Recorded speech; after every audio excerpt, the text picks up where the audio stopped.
This is the decision point with Anand Nanduri. Anand, there's trade rumors out there. There's trade rumors out there. There are disgruntled players, star players.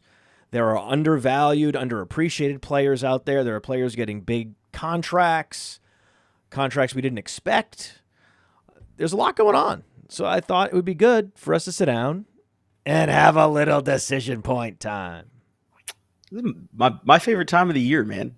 Everybody, the lying has subsided for the most part, other than the agents and players that want new deals. It's almost training camp season, which is one of my favorite times of the year because we all get to overreact to who gets first team reps and shorts.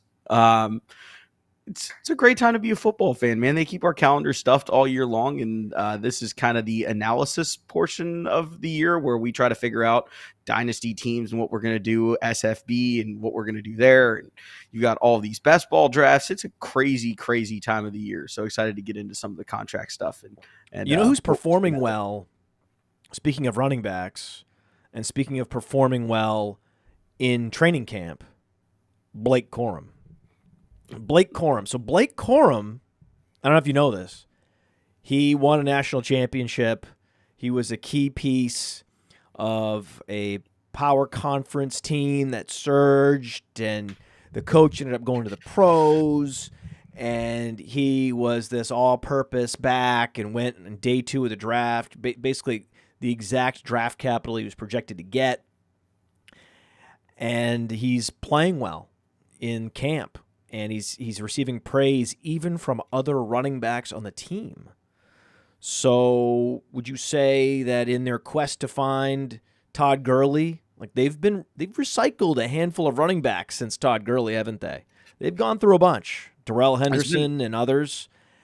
There have been several. In that quest, in steps Blake Corum, the most draft capital of any Rams running back since Todd Gurley, because since Todd Gurley, they haven't had any early round picks. And they decided to use one of their precious early round picks on a Blake Corum. And for some reason, this is a true story, Anand, he was being drafted well into the double-digit rounds on Underdog, especially, but also at the FFPC. He was going outside the top 100 until recently. And this guy, Kyron Williams, who was a nice little pass catcher out of the backfield at Notre Dame, but not special, day 3 pick, late day 3 pick, unathletic, and not great in pass protection, not really great in any area, except that he did happen to take a bunch of carries for a bunch of yards. He was pretty elusive last year out of the backfield. Had the benefit of some great run blocking. But now we're seeing Blake Corum star in camp, right? I mean, guys like Kamani Vidal would love to get the buzz that Blake Corum is getting. So how are you processing this as a Rams fan? Because I know you were at the Super Bowl. Rams won the Super Bowl. You were there celebrating. As a Rams fan, how are you feeling about this Blake Corum draft pick? I think the Todd Gurley thing is really interesting because the lost in that narrative of Todd Gurley's 2019, I think it was 2018 or 2019 season, where he almost won MVP, was that CJ Anderson led the Rams in rushing in the postseason. Like that they will throw whoever back there. It's kind of crazy. They absolutely, Sean does love a workhorse, but whenever it's your time, it's your time. And those touches are valuable in a relatively explosive offense.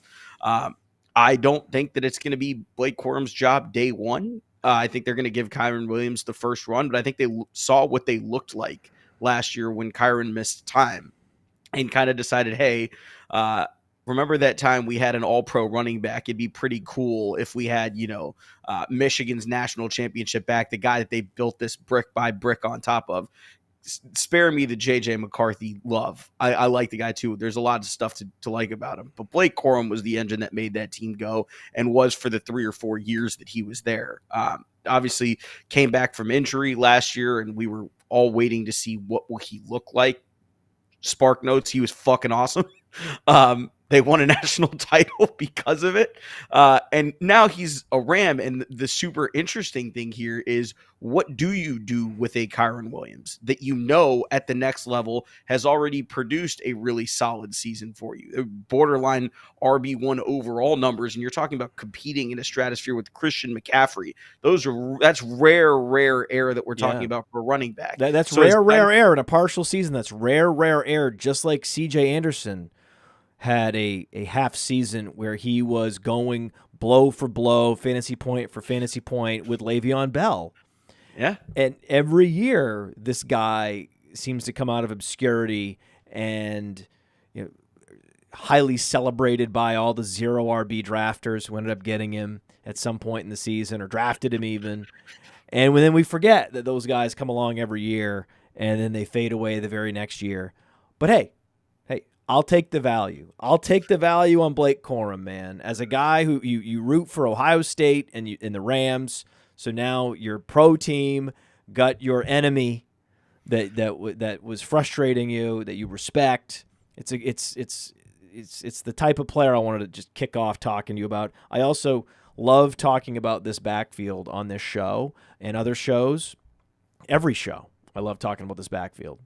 So why not? Why not? I always say, hey, we're going to wait and talk about Kyron Williams and Blake Corum till the end of the show because, again, we're so repetitive at this point. But, hey, you had a unique perspective on this, so I thought let's kick it off with the little Blake Corum talk. He's fun, man. He's awesome, and he beat the shit out of us a few times. Like, it's hard. You watch somebody run the way that he runs, block the way that he blocks. I mean, we use the phrase "do it all back," 3 down back, however you want to lay it out. Blake Corum can do it all. And, those guys don't really go in the first round anymore. But to get the discount on him, I mean, if he had come out the year before, no injury, we're probably talking about a late first round pick that somebody spends on him. So to get him day 2, fresh off a national championship, yeah, you'd like the guy to have come out as a junior, but he got hurt and decided to stay at home, and he's got some hardware because of it. It's hard not to root for a kid like that. Blake Corum's awesome. I fucking love that guy. We talk about the NFL changing, the NFL evolving, becoming a pass-first league, and then as soon as we start talking about the NFL as a pass-first league, there's defensive coordinators that are taking that away, and then suddenly it's probably optimal to be a run-first team. It's like, wait a second, that's the beauty of the NFL. The trends only last so long.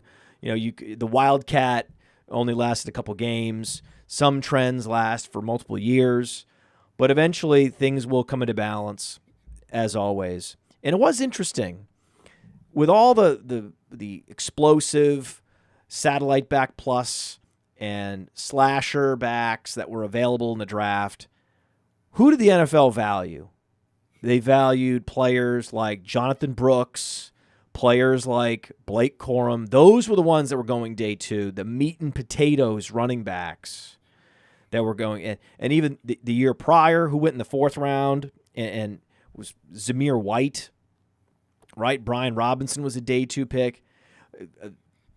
Zach Charbonnet, I think we're all surprised. Zach Charbonnet going in the 2nd round to Seattle, but he is a big all-purpose back. And the NFL is preparing to go with more heavy packages and more running backs that look like Blake Corum, that look like Jonathan Brooks, or even bigger, based on what the New England Patriots are saying with their spending, with their wallet. That guy's also Ramondre Stevenson. Yeah. When you kind of look at how the trends and the ebbs and flows go, we saw New England actually pioneered a lot of this when Brady was their QB. You saw the 3 wide receiver sets, a lot of 11 personnel, and you watched them basically dare defenses to sit in base because nobody had the nickel personnel to really play with them. You couldn't handle Welker in the slot and Randy and all the guys that they had. And then, as soon as everybody decided to swing that way and basically play out of base nickel to try to stop them, then they went heavy packages with Gronk and Hernandez, going to more 12 personnel. We're going to bash the ball at you, and we can throw when we want to, but we're going to run at you all day, every day. And they were successful at that. Then they kind of moved into a more hybrid model, and then it was a backfield by committee. And then it was, they've had so many different iterations of being the team that everyone chases down. I think when you watch Kansas City is a really interesting parallel here. Now everybody's chasing what Kansas City's doing, because they are, until they're knocked off, again, back-to-back defending Super Bowl champs. They've been there God knows how many times in the last 5 or 6 years. They're going to be in it every single year. That's the team at the top of the mountain that everyone's chasing down. So if you watch how Kansas City has reinvented themselves in this Mahomes era, first it was this explosive downfield offense. Tua's benefiting from old Tyreek Hill now. You're seeing how much having a guy that can take a slant 80 yards is worth to an offense. They had Travis Kelce. Then they changed the model entirely and won with the quick game. They've won in the running game. They built out a defense. And so if you look at it in terms of how they're building out teams now, 12 personnel is about to matter a whole lot more. You better have 2 tight ends that can block. You better have a fullback on a roster, or at least a guy that can play like a fullback. The Rams, for a long time, going back to what we were just talking about, used Ben Skoranek in that manner. You have to have somebody that can get nasty in the run game that has a receiver's body. And if you don't have them, the way that you get to your run plays is relatively suspect, because everyone's going to know what's coming.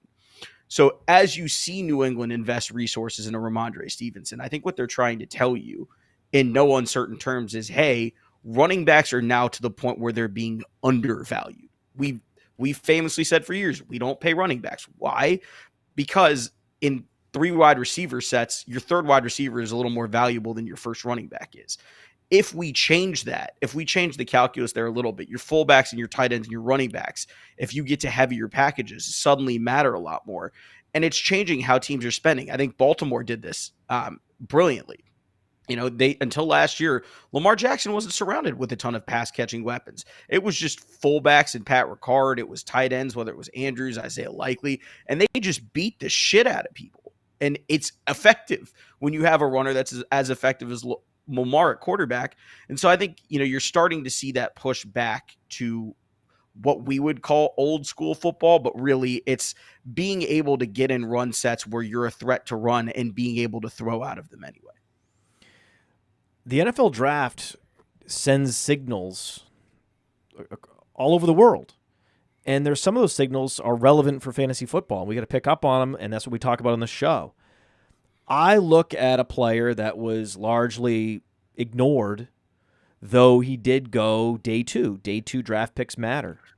Right? Round 2, round 3, those picks are valuable picks. Mm-hmm. And you know the player that went 1 slot ahead of Blake Corum?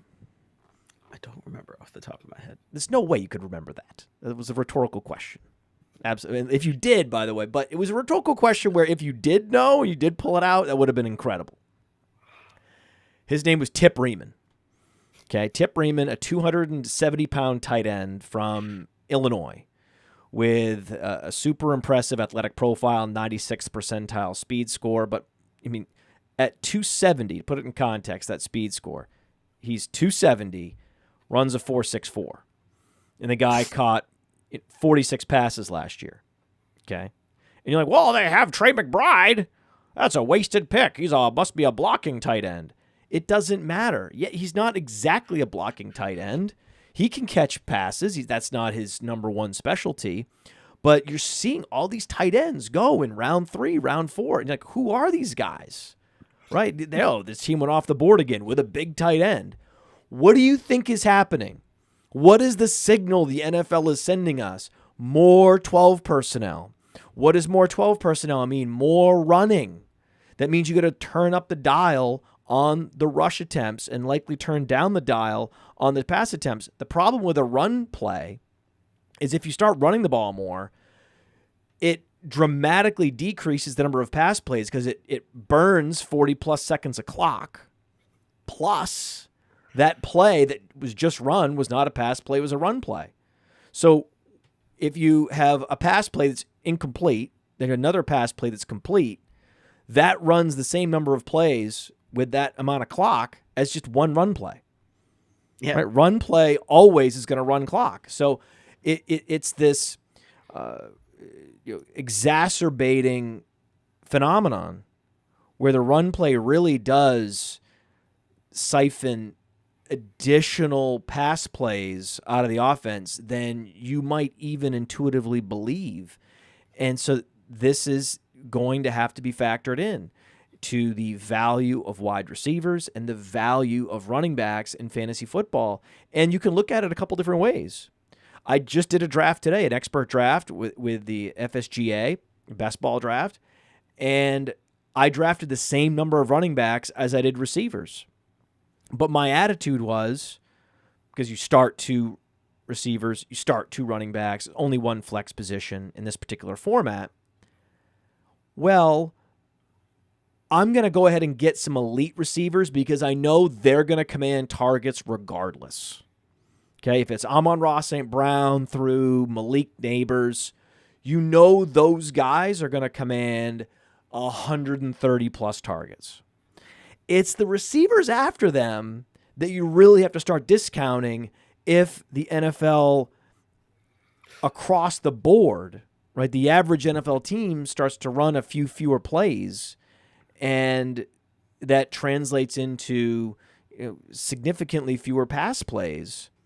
That's not going to be every team, but for Arizona to do it, like Arizona doesn't strike me as a team that's going to be, creating a game plan that revolves around 12 personnel until they draft Tip Riemann. And you're like, wait, what's happening here?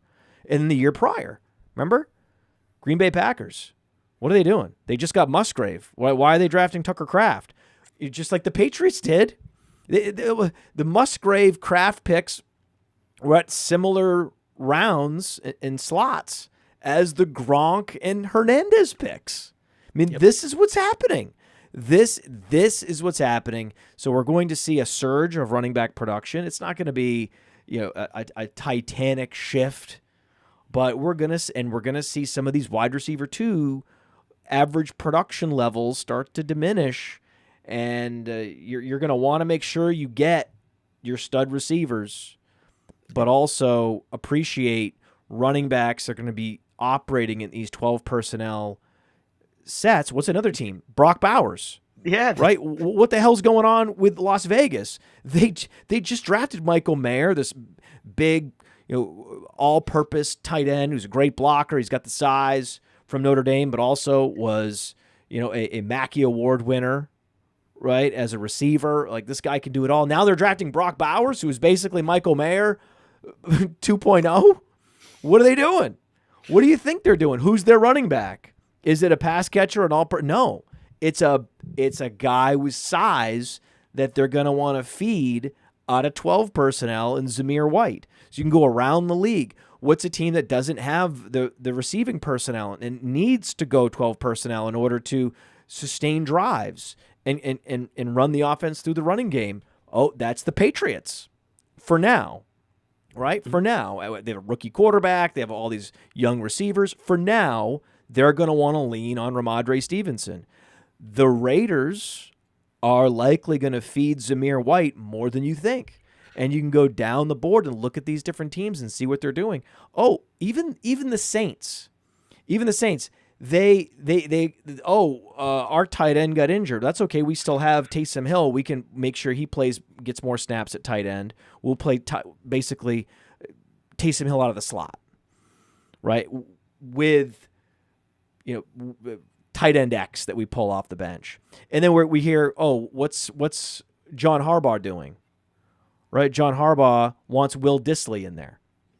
Right? Why do you think he wants Will Dissly in there? Because he also wants to have him across the formation from a tight end that can catch passes. Right? It's like, the Saints lost Juwan Johnson. That's okay. They're going to play Foster Moreau and Taysom Hill. And they have Tommy Hudson. So they're going to put Tommy Hudson in there. This is what's going to happen. You're just going to get a lot more snaps from all these tight ends that you're not quite ready to draft in fantasy. No one's drafting Foster Moreau, but I can guarantee you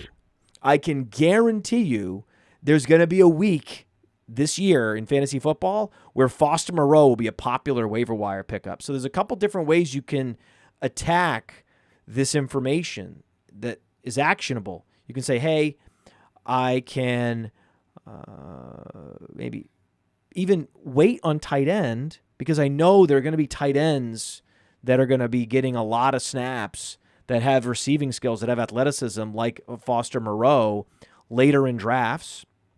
So I could do that.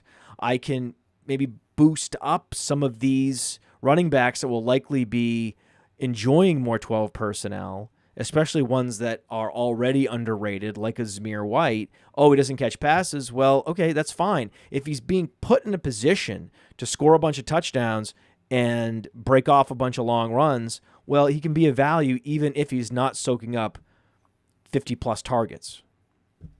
The tight end does so much. It's like we were talking about. Even if you don't have a fullback, a lot of the times your tight end operates as a fullback. Some teams have legitimate fullbacks, and they're basically running variants of 13 personnel out there. We're not talking about goal line packages. We're talking about regular downs and distances. I think it's really interesting to go specifically into Vegas because they had spent so much money on Devontae Adams. They brought in Garoppolo. They've tried every which patchwork way to kind of make an offense work.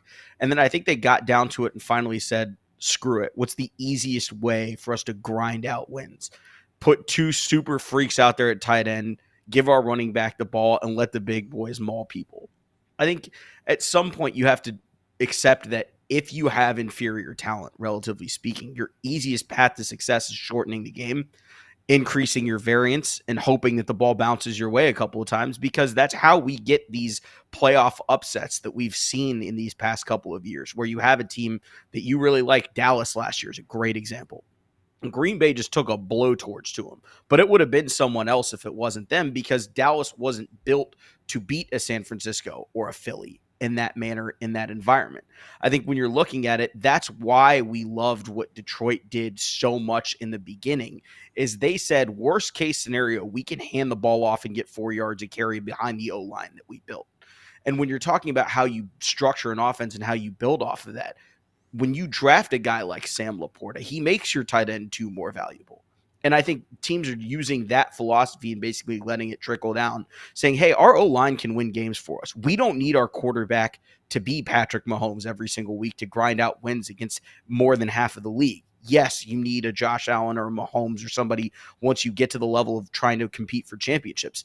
But in order to do that, you need to put lines and tight ends and running backs around them that can make their job easier, because it's not just quarterback, wide receiver, and nothing else matters. As much as we as fantasy gamers like to think that way, it really isn't how the game works structurally.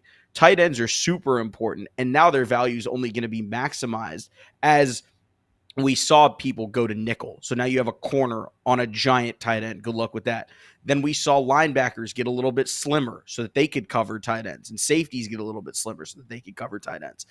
I don't think we're going to see that. I think you're going to start to see linebackers, as teams draft, get bigger again to try and stop a lot of what's going to happen in the run game in the upcoming season 2, 3, 4, where teams just realize, hey, the Titans blueprint from a few years ago, the Ravens blueprint from right now, it's working. Why do we need to throw the ball and put the ball in harm's way if we can just grind out 5 yards of carry behind this massive O-line, these tight ends, and using our quarterback as a rushing threat? I think it's a brilliant idea, and it's obviously going to be built out further and further as teams kind of invest more in that strategy. But I think it's, we're back to the bully ball days, man, the good old days. It's going to feel like Jack Lambert's back out there at some point. Yeah, think about some of these teams. When you think through how you think that the personnel structure. You have rushing quarterbacks, right? Kyler Murray, right? They go out like we talked about, and they get this Tip Riemann character, this mythological creature, right? Anthony Richardson. Look at that tight end group. There's a bunch of teams that are going to carry 4 tight ends this year. Mm-hmm. They got Jelani Woods. Jelani Woods was the number 1 tight end in the athleticism score metric on playerprofiler.com in 2022. There were a bunch of athletic tight ends that year. Chikakonkwo right? But who was the most athletic? It was Jelani Woods. But Kylan Granson is going to be out there too. So there's going to be plenty of snaps for Granson, and Mo Alley Cox could be out there, right? We don't know. We don't know who's going to make it through camp on this roster, but they're going to play, right? Mo Alley Cox, if he's on the roster, he's going to play.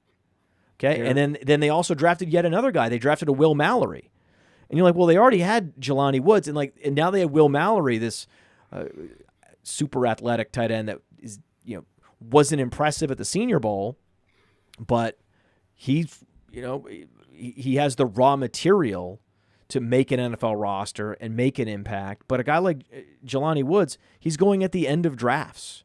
Now, he's up a full round recently on Underdog at pick 204 in Best Ball Mania.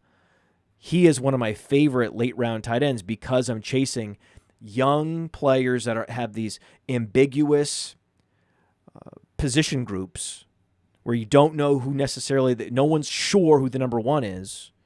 And then, of course, it's the guy that runs the 4.6 40 at 6'7", 252 pounds. Wasn't that obvious, right? That would be that. His college dominator rating, 35% at Virginia. Yeah, it was crazy. He was dominant in his final year there. He put up 600 yards on 70 targets with a 63% catch rate. So he is teed up to be a monster this year. And then you got teams that I think, you look at the wide receiver core in Indianapolis, they've got 4 quality receivers now that they drafted Adonai Mitchell. But I challenge you to say who their number 5 receiver is. You could even see a team carrying a 4th tight end and not carrying a 5th receiver. That's also now on the table. That's very possible. Look at the Chargers. Who are their top 5 wide receivers? Who cares? Right? You could easily see Jim Harbaugh, based on the personnel that they have, having plays drawn up with 3 tight ends. Yeah. Where it's Hurst, it's Disley, and Parham's out there. These are just formations that people need to start getting used to. Yeah. It's the revolution. Nothing is ever truly new.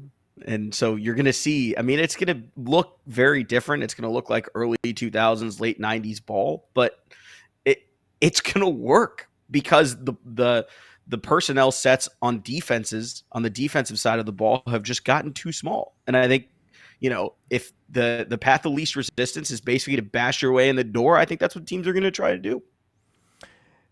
Tennessee Titans last year, after already drafting Chikakonkwo, they drafted Josh Wiley. They already have Nick Vannett. He's a classic, blocking tight end. But, Josh Wiley caught a few passes last year.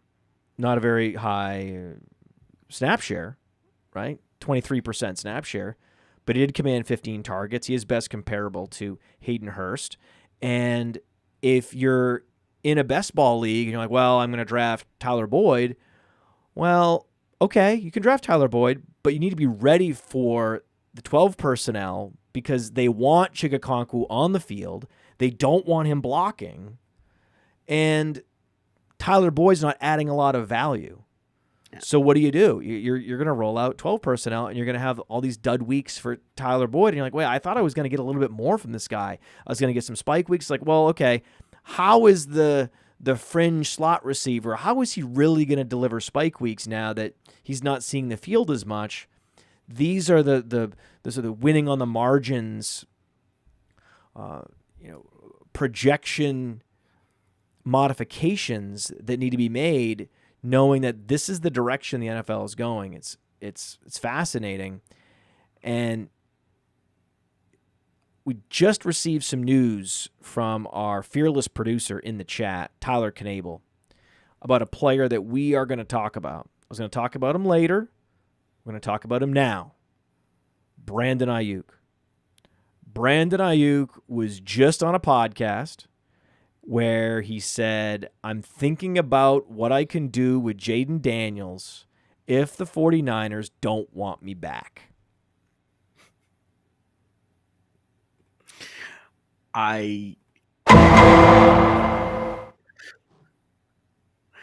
He's I would put him above Higgins on my wish list for receivers that are going to be available in 2025. He's very clearly, to me, the wide receiver one in that pool. And if you can get him a year early, if you can basically convince San Fran that he's not going to play there and you can get him for something, that's absolutely a deal that I would be willing to make if I'm Washington. Surround your guy with as much as you can give him. And I mean, I think that they've done a really solid job. It's not like the receiver core there is terrible by any means, but man, you add him to Terry and Dotson, and you're cooking over there.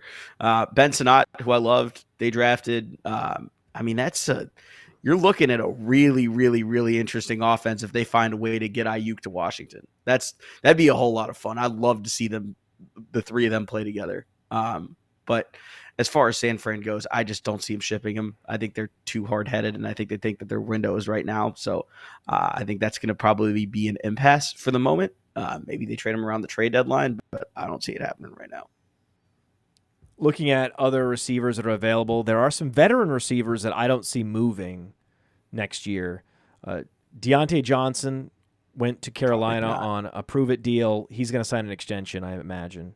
Yeah, I don't see him moving. Chris Godwin, I don't see him leaving Tampa. No. Amari Cooper, but Amari Cooper going to be 31 years old. Yeah, right? Keenan Allen, all these aging receivers that are signing 1-year deals, 2-year deals. A lot of them are rolling off. DeAndre Hopkins will be a free agent. Brandon Cooks will be a free agent. Stephon Diggs, right? 1 more year left.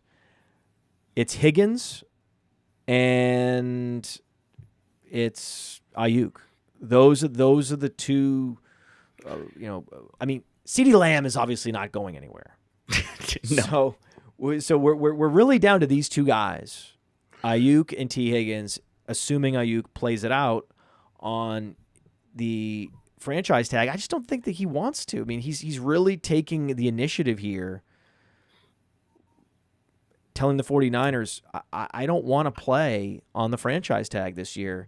Why do you think that he is being so much more vocal about a desire to leave San Francisco than, say, T. Higgins in Cincinnati? Because they paid everyone else. Debo has his money. McCaffrey got his money. Kittle's got his money. Brock Purdy isn't eligible to get his money. He's sitting there saying, hey, I think I'm the most valuable piece of this team. Pay me. And obviously they feel differently. So it's hard to sit there and imagine that he's thrilled about. I mean, I'm sure he's happy for his boys, but at the same time, he's earned that money. He's going to be a $30 million receiver, maybe even more than that, just kind of given what the landscape wide receiver market looks like right now. If you're San Fran, I don't know why you wouldn't move him, because unless you were saying we're going all in, we're going to make crazy moves and really stack all of our chips for 2024, I don't know why you wouldn't move him. It's the same reason I know that the Bengals won't move T. Higgins. They should. They should move T. Higgins, because even though he gives them a better chance to win this year, the asset is not worth, having a receiver on your team for 1 year is not worth what the draft capital that you could get back for them would be long term. Unless Cincinnati wins a Super Bowl this year, they're validated. I still think the decision is wrong. San Fran wins a Super Bowl this year, their decision is validated. I still think they're wrong, because Aiyuk and Higgins will not be a Niner and a Bengal 1 calendar year from now. So why would you, knowing that you have an asset that other people want, that is basically expiring as of February 14th next year, why in the world wouldn't you move them? I don't get it. I understand why they think they need to do things the way they do, but I don't get it. Ricky Pearsall was a first-round pick. The Bengals did a lot of extensive work on Jermaine Burton before they drafted him in the third. They drafted several receivers since T. Higgins that they were hoping would turn into a 2 or a 3. It's time to give these guys a shot. I don't understand. They drafted Jermaine Burton to replace him. It's pretty clear. And my question then is, why are you so hesitant to do what you're basically positioning yourself to do? Historically, Cincinnati hasn't done that, and that's fine. San Fran, I think, just basically thinks we have a shot to take down KC this year, and we're going to try with all of our horses. We don't give a damn. And It goes back to what we were talking about. You kind of have to accept where you are as a team, and where the Niners and the Bengals are right now is there are absolutely championship contenders. I'm not saying that they're not. The problem is I don't know that Aiyuk and Higgins are worth one shot at a belt as opposed to the assets that you could get back for them right now. And that's why I think the contract impasse thing will never end. I think both of them will play for their respective teams this year, but I don't think that either of them should be on their respective teams this year. You think they should have both already been traded? Oh yeah. Yeah. If you know that their time has come and you can't pay them, because Cincinnati's about to have to pay Jamar Chase an ungodly amount of money after. But they're trying to win championships. They're trying to win championships this year, Anand. Yeah, I think the Niners. You're one of these dynasty managers that never wins. You're always playing for 2 years from now.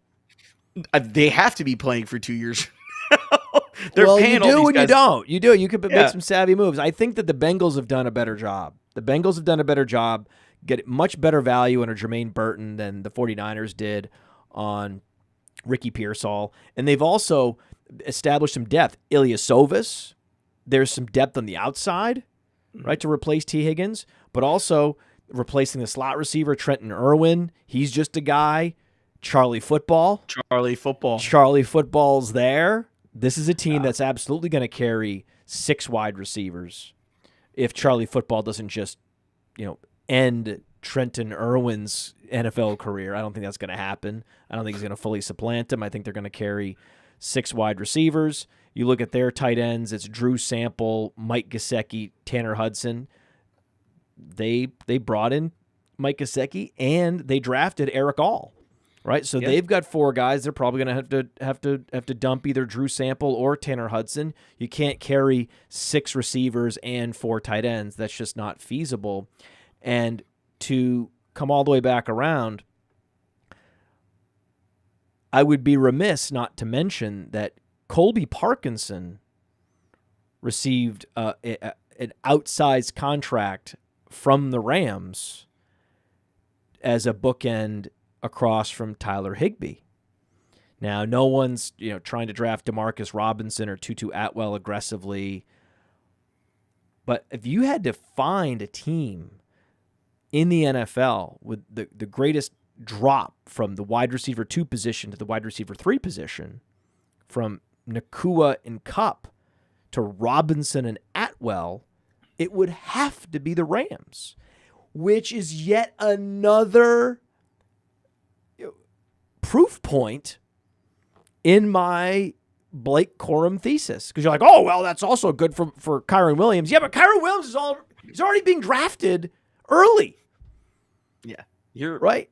Paying, it's one of the most frustrating things we do as fantasy football players is we pay last year's tax. If someone performed last year, there is a tax added to their value. Thank you. Because we've seen them do it. And the easiest way to get behind long term, if you're building something, is to pay up. We talk about this with player contracts all the time. Stop paying players for what they did for you in the past. That doesn't matter. It's awesome. It's great. We'll talk about it. We'll have a cookout at the stadium. We'll retire your jersey. We'll drink a few beers. Tell the fans how much we love you. But we're not paying you for what you did for us 5 years ago. We're paying you for what you will do next year, the year after that. But we fall into this trap all the time, especially with running backs, where, hey, they did it. All right, they're going to do it again. Not everyone is Derrick Henry. That's like, I hate to be the bearer of bad news. Not everyone is Derrick Henry. Not everyone is Christian McCaffrey. Derrick Henry going to enjoy a lot of 12 personnel with Isaiah Likely on one side, Mark Andrews on the other. Who's the number 3 receiver in Baltimore? Tez Walker. Who cares? Not going to do anything because they're not going to be on the field. There's going to be tight ends, 12 personnel. And how cool would it be for Sean McVay to put that on his resume, that he led the league in 11 personnel a few years back, and then followed that up as a master adjuster of strategy, leading the league in 12 personnel with Los Angeles and allowing Blake Corum to be the most efficient rookie running back in this class in 2024. It's all there for Blake Corum. He just needs to seize that job one way or the other, and I believe he will. Ramondre Stevenson will be enjoying 12 personnel, of course, just based on the lack of receiving talent in New England. This contract should not have surprised me as much as it did. Now that I've processed all this information about where the NFL is headed, it makes a lot more sense. But at the time, when it came in a few days ago, I was like, whoa, $17 million guaranteed. Yeah. Oh. Hey, running backs matter again. They only didn't matter for like 2 years. Yeah, we're back, man. We're even back. During that time, we had a 25-point season in fantasy points per game from Christian McCaffrey. Hey, things can change even year to year. Remember last year when everybody was excited about the second and third round quarterbacks, and now nobody does that this year? You're getting Josh Allen in round 4 in redraft now. Everything changes year by year. We're very, very tied to the most recent thing that we saw. What did we see last? KC hosts a Super Bowl trophy. What do we forget about that game? The Niners controlled most of that game. And, if you're in San Francisco, you have to feel like you had every right to feel like you should have won that Super Bowl. And obviously they didn't. History remembers the victors. But so much of this is interesting in that people will point to Lamar and Baltimore's playoff, I would call it inadequacy, lack of success, however you want to basically label it. I think the tough part is they rely so much on boa constricting you to death, kind of like 2023 Michigan. They play such stylistically similar offense and defense. They do the same things to you on both sides of the ball, and they play their game so well that once they get pushed out of that, when they have to play from behind, when Lamar has to throw all the time, some of the stuff that they do isn't able to be done in the manner that they're used to doing it. Yes, they're capable. We remember the Zay Flowers almost touchdown in the AFC Championship game. It's a perfect example. They had a brilliant drive. They scripted it. Everything went right. Ball didn't bounce your way that day. Can we really sit there and vilify them for that? No, I don't think you can vilify them for losing. The thing that I got upset with specifically about that loss was they abandoned their identity. Their identity was the run game. They were one of the best run teams in the league all year long. They stuck by it. Lamar wins MVP. The passing numbers weren't gaudy. They weren't crazy. He was very efficient, but they weren't. It's not like we're talking about 2013 Peyton Manning. And then in the postseason, in the biggest game of the year, you get Kansas City at home finally, and then they abandon their identity. So I'm very interested to see all of these teams that have tried to build out this 12 personnel and that have somewhat committed to the run. When the going gets tough, are you just going to say, hey, quarterback, save our asses? Well, speaking of quarterbacks, Trevor Lawrence also. Trevor Lawrence got paid, and this contract did not catch me by surprise. Right? So the Ramondre Stevenson contract comes in. I'm like, oh, well, that's more than I was expecting. The New England Patriots are absolutely sold on Ramondre Stevenson. Forget Antonio Gibson. And so I'm not drafting as much Antonio Gibson, and I drafted Ramondre Stevenson today as a signature piece of a zero RB build. It felt great. So the signals that we receive from the NFL on draft day with their draft picks and with their contracts, that's the information that we need to be processing, and that's what's actionable much more than whatever Coach X is saying about Player X. Yeah. Okay. Trevor Lawrence, this was the most expected contract of all time. Yeah. They could have handed him this contract the day that he stepped off the jet when he was drafted as a Jacksonville Jaguar. There was no chance, barring some catastrophic injury, there was no chance that we weren't going to get here. The interesting part about how people view Lawrence versus what he is they've never really given him an outside number one where, in a Jamar Chase, Justin Jefferson vein, where it's just, hey, it's 3rd down and 7. I need you to win. And so what's funny about what's happened there is that go-to guy has randomly become Evan Ingram, which, Yes. I did not see that coming. Our guy I also Coop, shout out drafted Andrew him in the Cooper. same draft. Shout out Andrew Cooper. He was way Stevenson ahead of the curve Ingram. on That's Yeah. why I went Stevenson Ingram.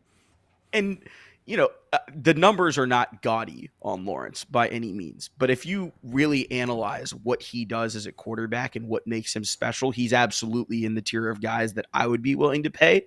Now, yeah, you're going to obviously down the road demand some playoff success. You're going to demand that they are more competitive than they were at the end of last year. I think they were were they 8-3 and finished 9-8 last year? That was crazy. That obviously can't happen again. But when you look at the body of work that he's put together, he's absolutely physically can make every throw, mentally made of the right stuff. He's a great ambassador for you. When you talk about quarterbacks being a lot of times your face to the outside world, face of the franchise type guys. And I think that's a lot of that matters, especially in contract negotiation, a lot more than we realize, mainly because this guy is your ambassador to the world. He needs to go out there on Sundays and do his job and execute, get you in the right plays. There's the very memorable, 28-point comeback in the playoffs at home against the Chargers. He has moments, and there are flashes of 5, 6, 7 games where you're like, holy shit, he could win MVP this year. This is one of the more talented players in the league. And we're waiting for all to come together in a magical run where they get to, AFC Championship game, Super Bowl, anything beyond that. But I think this was the most expected contract ever, as you said. And I think he's absolutely worth it. There are just not a bunch of 6'6" dudes that throw the ball the way that Trevor Lawrence does, growing on trees. And there are a whole lot of teams in the NFL that would absolutely swap their starter tomorrow for the guy that wears 16 in Jacksonville. How many? I mean, he was a QB 13 in fantasy 2 consecutive seasons. He's never been a QB 1 in fantasy. He doesn't have the outside weaponry. He doesn't have even a T. Higgins, much less a Jamar Chase. Yeah. He has a slot receiver in Christian Kirk, a very underrated slot receiver, and that's nice. And then they overdrafted Brian Thomas and Evan Ingram, right? Yeah, and that's it. That's hey, he's got his college running back, who's also a dynamic pass catcher, who is poised for a career year, because there's absolutely nobody behind him. Tank Bigsby is a bust. So Travis Etienne. So he has at every level, you have shallow routes with Etienne. You have the short intermediate routes with Kirk and Ingram. You have the deeper routes now covered with Brian Thomas. This as a wide receiver configuration could actually be better, because I believe that Calvin Ridley's overrated, period. So, it could be addition by subtraction. Yeah, they're bringing in a young guy who's not going to be Calvin Ridley in year one, but because he's so fast, he runs a sub 440, that he can stretch the field, and he actually can help to funnel targets to Kirk and Ingram. It's one of the reasons why I'm so bullish on Kirk and Ingram, especially Ingram this year. So I think that it's possible that he's more efficient and he finishes as like the QB 10, and that the QB scarcity is such that even if you're posting QB 13 numbers consistently and you have the brand equity from a successful college career and scouts loved you, lock in $200 million guaranteed. It's interesting. It's an interesting thing where he hasn't actually done anything, and $200 million. I mean, that's the quarterback position. That's what's fun about the quarterback position. And I did, have this open-ended question, like, what's the difference between Brandon Aiyuk and T. Higgins? We should also mention that there, and this I think is what might be going on with Brandon Aiyuk, that because he's on the 5th-year option, he's not a franchise tag player like T. Higgins. I think he's actually worried about being franchise tagged next year. Yeah. That if you had to get me to speculate why he is agitating so much and T. Higgins is not. T. Higgins has the franchise tag. He knows there's a very low likelihood they franchise tag him again. What is the penalty that teams have to pay to franchise tag a player a second year? I think it's like 1.5 times what the average. It's crazy. Like for QB, I think double franchise tag was like almost like 80 million, something crazy like that, 75 million. Yeah, so he knows he's going to get paid either way. Yeah. Right? So he knows I'm making the top receivers have all got these big contracts. So now that the franchise tag for receivers is more expensive, and knowing that the Bengals are a frugal organization and they just don't have the cash to put up to pay these guys all this money, even if they could find a way to get under the cap, they have to put that money into escrow, and they don't even have it. So for a lot of reasons, T. Higgins knows I'm playing it out. I'm going to do my best. I'm going to have a career year. I'm on a contract year. I'm going to go kill it. That's what he thinks is going to happen. And then I'm off, and I'm sailing off into the sunset. Brandon Aiyuk's like, they could theoretically keep me here for 3 more years. Yeah. So now is the time when they are vulnerable. The front office is vulnerable, that I need to strike right now and make the biggest mess. I need to turn over every trash can in the office. I think it's going to be tough for him to get what he wants, which is moved. But I also think they're probably going to franchise tag him at the end of the year and then find a trade partner. Unless he makes such a big mess out of it that they trade him mid-season. I think everything that they've said is we're not trading him, and everything he's saying is let me go, which is how this always goes. But as we saw with the behind the scenes stuff with Diggs, sometimes it takes an extra year for the guy to get moved. So I think it's probably more of a next year thing than a this year thing. But again, if I'm the Niners, I'd be trying to move him because, again, someone's going to value the fact that they only have to pay him the 5th-year option this year. Yeah. How he's going so early in best ball drafts, I do not know, with all this uncertainty, and that he's not happy. Like, isn't that a thing? There should be, I wish there was a happiness metric that we could have on playerprofiler.com. That, are you happy? I don't want a guy that I'm drafting in the 2nd round. It's different if I'm getting some kind of discount.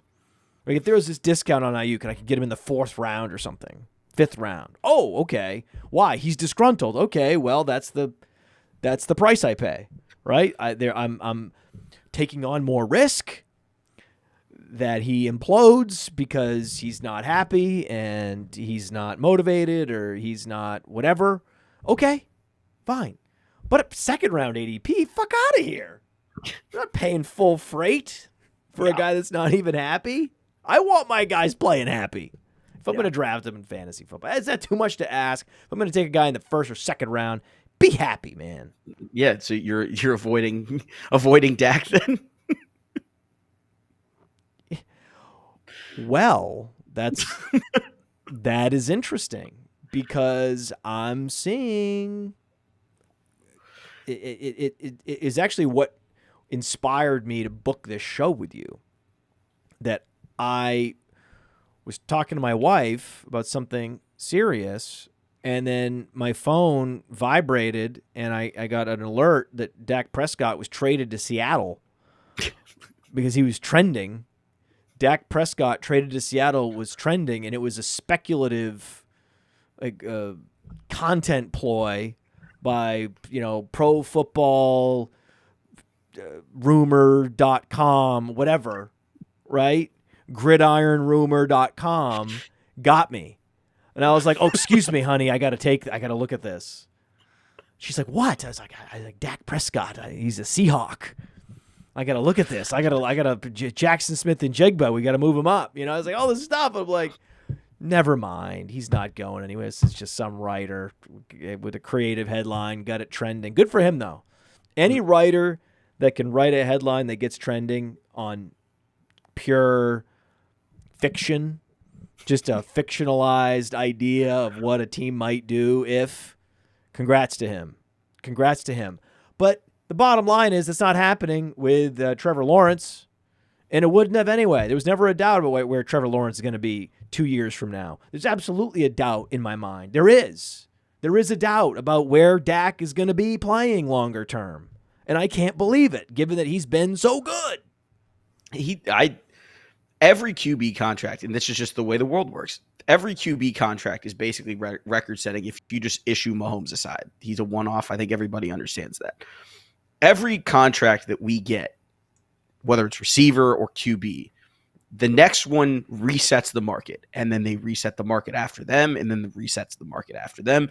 So you have to ask yourself, Jerry Jones is not lacking the money to do it. Why isn't Dak on a 3-year, 4-year deal right now? What are they waiting for? Do you want to pay more than Trevor? Like, are you going to wait until it's $70 million a year? What are you waiting for? I truly don't know. I don't understand it. I don't get it. It's not like, I don't know if do they love Trey Lance? Is that what this is about? I don't know. I don't get it at all. I think that is part of it. I think they are infatuated with Trey Lance because when you watch Trey Lance in camp, in preseason camp, in mini camp, or just workouts, you're like, well, this guy could really be something, man. I guess Kyle Shanahan just blew it. Didn't know what he had. Yeah. Right? He went with Mr. Irrelevant instead. This guy's very relevant. We got Mr. Relevant. They got Mr. Irrelevant. Kyle Shanahan's an idiot. Right? This guy looks great. In shorts. He looks great. Dak Prescott, his contract is a steal in retrospect. You look at his contract next to Trevor Lawrence's, $126 million guaranteed versus $200 million guaranteed. Mm-hmm. Oh my!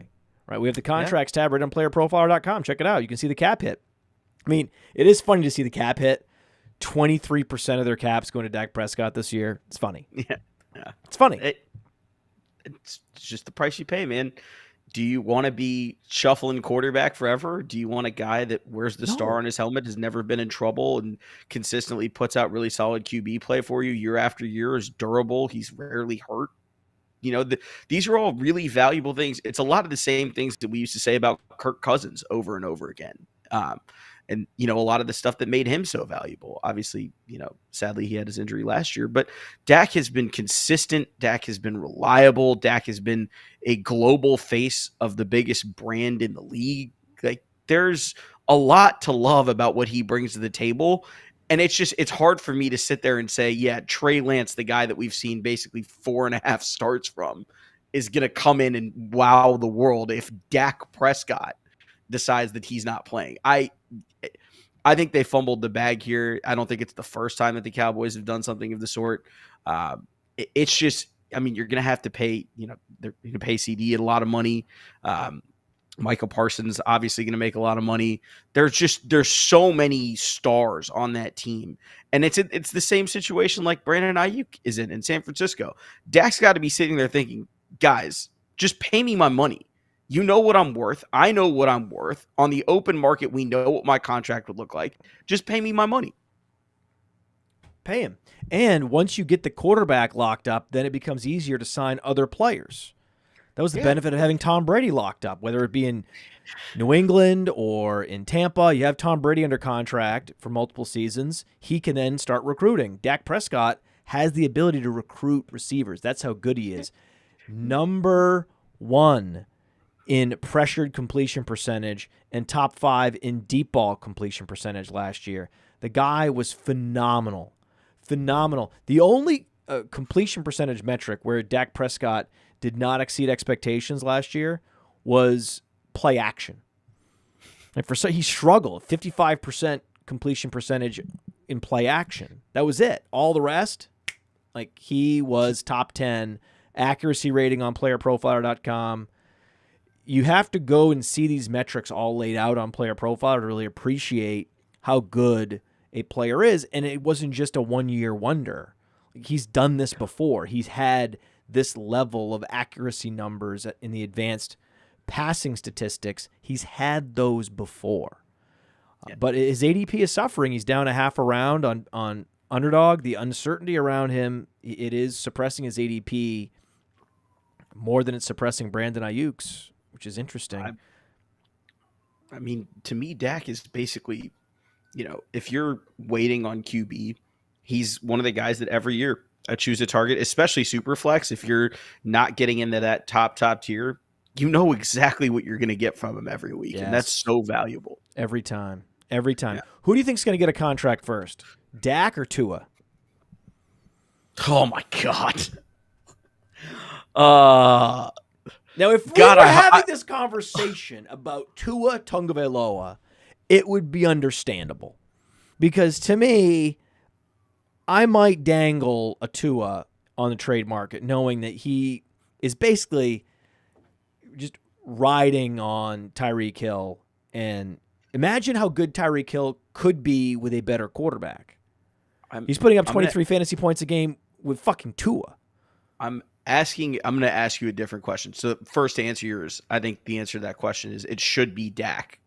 I don't know which one will get done first because of the politics involved. Dak should have been done already. Dak is a much better player. Does anyone in the chat, does anyone in our podcast universe believe that Tua Tagovailoa is better than Dak Prescott? I'll ask you a different Tweet me question. at fantasy_mansion.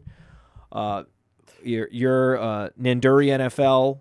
Mm-hmm. We're on Twitter X. Go ahead and tweet us. Tell us if you're one of these people that believes Tua is actually better than Dak.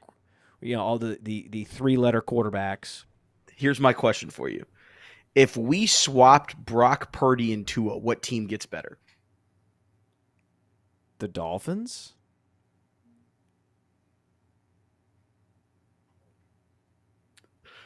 Oh wait, Anand. You're not in on Purdy yet? Oh, it's not about being in on Purdy or being in on Tua.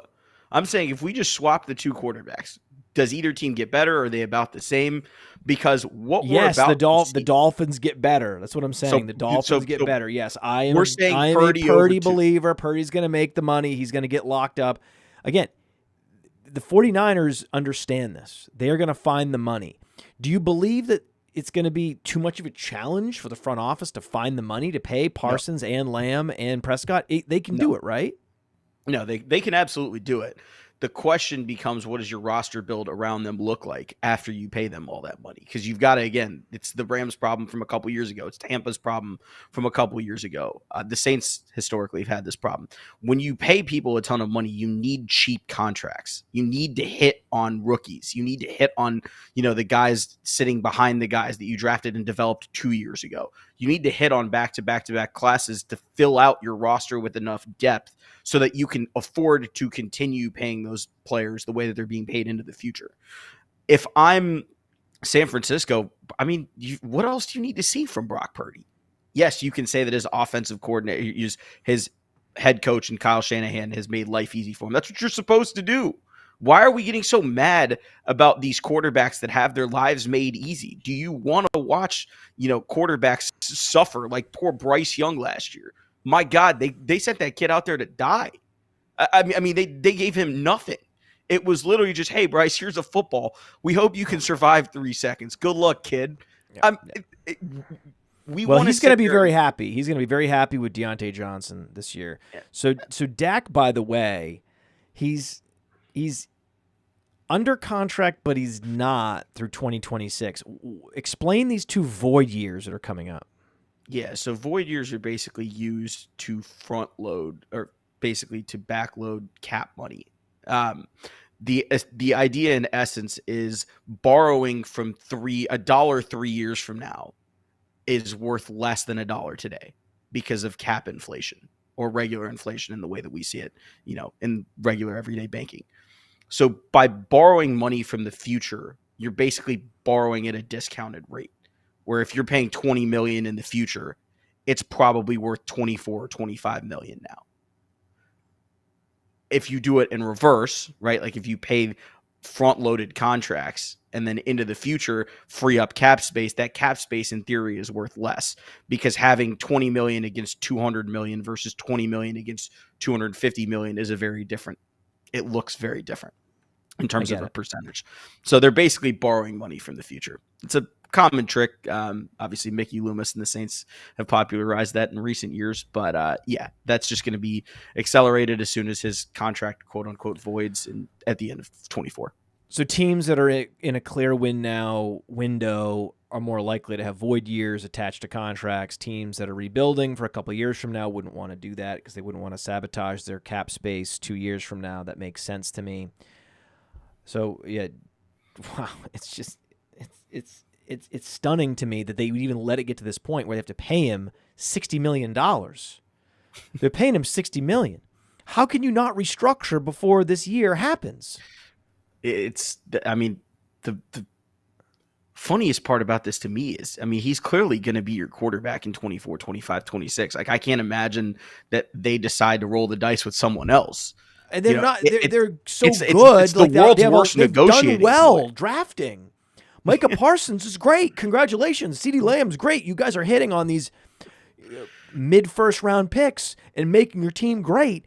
You're not going to be bad enough to get a good quarterback. You got to go with Dak. No. What are you doing? Enjoy it. You won.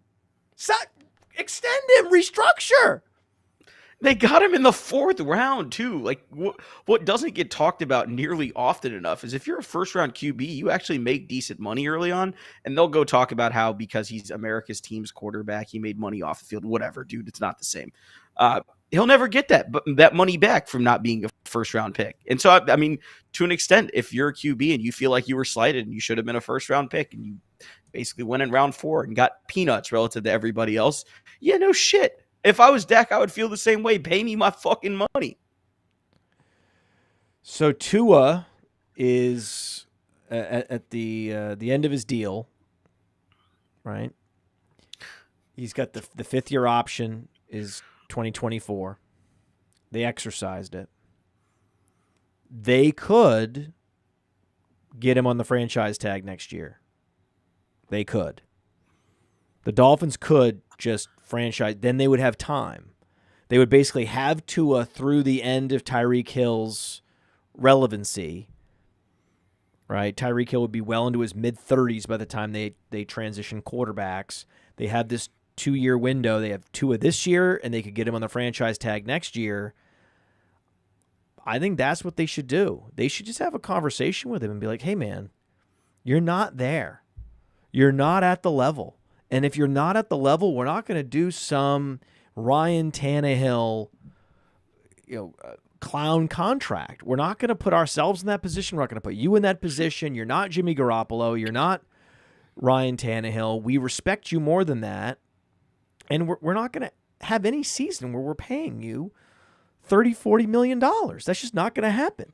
So this is how it's going to play out. These are the rules of the game. He can't hold out based on all the penalties that have been implemented in the latest collective bargaining agreement for missing practice, missing games, the fees you accrue. Will bankrupt you. That's the deal that the players struck, which was just a complete negotiated travesty. But they did it, and that's why no one ever holds out anymore. So if you're the Dolphins, I don't know what. There's no incentive. There's none to extend. If it was me, what you tell me? Is there an extend? Is there some sort of reason to extend Tua? If you can get him to agree to the Geno Smith deal, that's he's not on my end, and I don't think he should. He went to Alabama. He's not going to agree to that. I know, but I mean the going rate for quarterback is basically in the neighborhood of $5,275 now, and that's what you're gonna have to pay, and that is crazy. That is an insane amount of money, but that's where we're headed, man. And like we said, the Chargers extended Herbert, and then it was we saw it a couple years ago when the Bengals extended Burrow. Every time someone in that tier gets another contract, they reset that market a little bit more, and then the next one's a little bit more, and then the next one's a little bit more. And at some point, you're not worth that money. And giving a quarterback that amount of money basically suggests that you think that they could carry you to a championship. You think that they're the reason that you can compete with a Kansas City, with the San Francisco. Your quarterback is the reason if you're paying him that much. And we saw last year, I mean, as great as he is and as much as we love him, we saw Jalen Hurts, even a guy that we thought might be in that top tier, struggle to return value on something like that last year. So look, it's not a perfect process by any means. Handing out contracts has just basically been like, hey, every new quarterback's just going to do a watermark deal. It's $5 million or $10 million more than the last guy, and it'll be like $2.5 million more a year. And it's just going to keep going up as the cap keeps going up. The question that you have to ask yourself is, are you better off with Tua at $57.5, $58 million a year, or literally anyone else? The starting quarterback for the Miami Dolphins in the year 2026 will be Mac Jones. From the Podfather to you, I deeply appreciate you tuning in. And many ask, what can I do? What can I do to help support the host, the research they do, the production costs? Go to playerprofiler.com, Dynasty Deluxe, World Famous Draft Kit, Rankings, DFS Dominator, and of course, data analysis. Subscribe to any one of those, and you support all of us and take Player Profiler to the moon.